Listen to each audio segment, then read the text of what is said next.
Right, well, sometimes whenever you're replacing an airbag, you'll notice the old one comes out and it's this tall,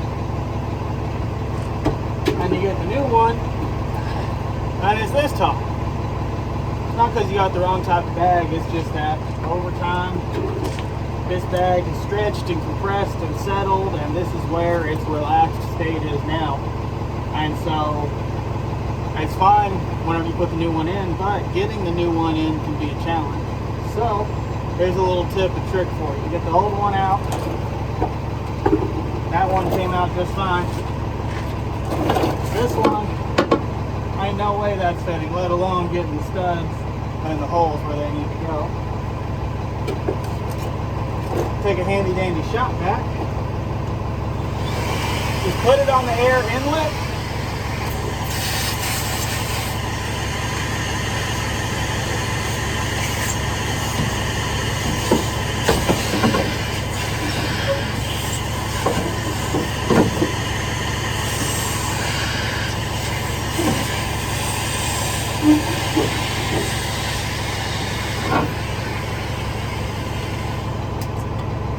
And there you go.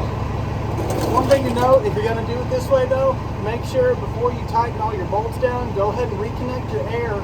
Put a little bit of air in the bag so it inflates and the top and the bottom align, and that way you don't have any kind of twist that's going to put stress on the bag from torquing it down whenever there's no air in it.